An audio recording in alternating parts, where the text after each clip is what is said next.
Bien, bonjour à tous. Donc, un petit tuto sur les fractions. Je vous ai déjà montré mes barres de fractions. Euh, donc, ces barres-ci. Souvent, on a tendance à représenter les fractions sous forme circulaire, hein, comme en disant que c'est des gâteaux, des pizzas, etc. Ce qui est d'ailleurs très motivant.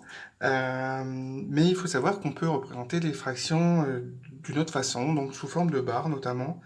Et moi, je me sers souvent de ces barres-là, que je trouve très intéressantes. Et vous allez voir pourquoi. Il faut savoir que les barres de fractions, c'est des fractions enfin, c'est des barres qui sont toutes de la même taille, hein. Donc ça représente 1, c'est-à-dire une unité.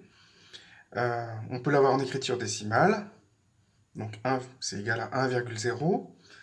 Et aussi, si je prends l'unité, donc ça, c'est 100% de mon unité. Voilà, donc trois écritures différentes. Voilà. Ces barres-là, si je la casse en deux, donc je vais plus avoir un, mais je vais avoir donc deux moitiés, hein, comme ma part de gâteau ou de pizza d'ailleurs.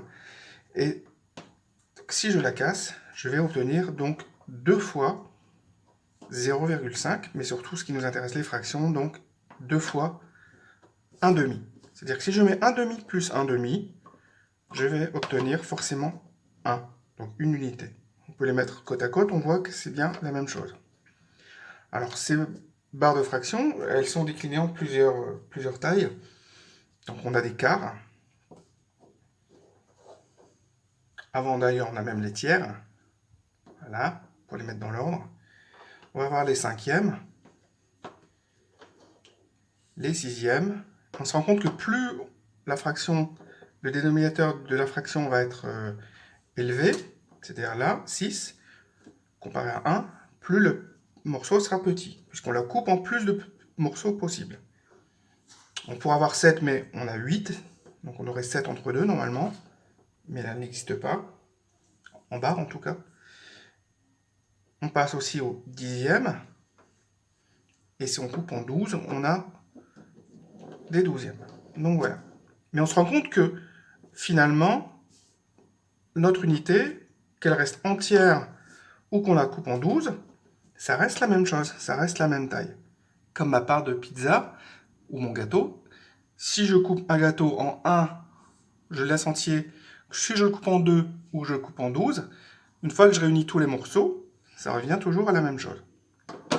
Donc ce qui est intéressant aussi avec ces barres de fraction, c'est de montrer que, comme je disais tout à l'heure, un demi plus un demi, ça fait 1. Mais également, si je mets 4 quarts ensemble, 1, 2, 3, 4, ça me fait également 1. On peut aller plus loin. Si je prends un demi et que je rajoute mes deux quarts, je me rends compte que ça fait aussi 1. Alors ça s'explique au niveau des nombres décimaux, puisque je vous disais, l'avantage de ces barres, c'est que sur les côtés, il y a les décimaux.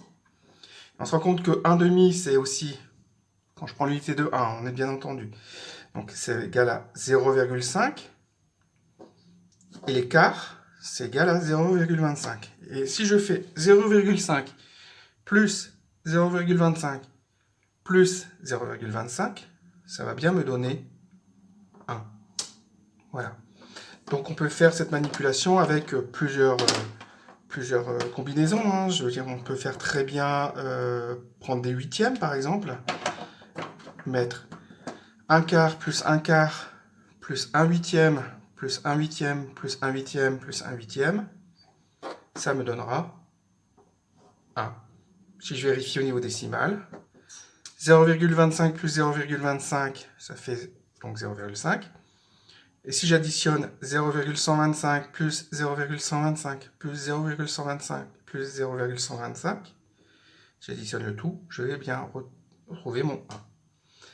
Voilà, donc des combinaisons euh, possibles, on va dire, à l'infini.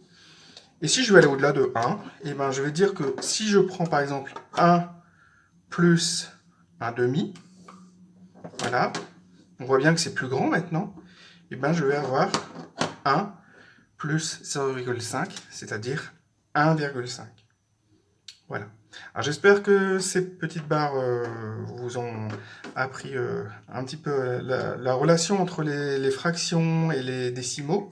On pourra, dans une prochaine séance, on verra aussi l'équivalence avec les pourcentages. Hein, il y a une relation aussi entre deux. Alors, c'est pas l'unique façon d'arriver à l'explication des fractions. Hein. Vous pouvez utiliser d'autres techniques comme des petits cubes du style, alors pas forcément de la marque Lego, mais du style de Lego, ou des barres comme ça. Hein. Je rappelle, j'ai aucun sponsor. Donc vous prenez ce que vous voulez. Après, on peut aussi tout simplement prendre des bandes de papier. Hein. On verra dans un prochain tuto justement comment aborder les fractions avec des bandelettes de papier. Voilà, j'espère vous revoir très bientôt et n'hésitez pas à liker la vidéo.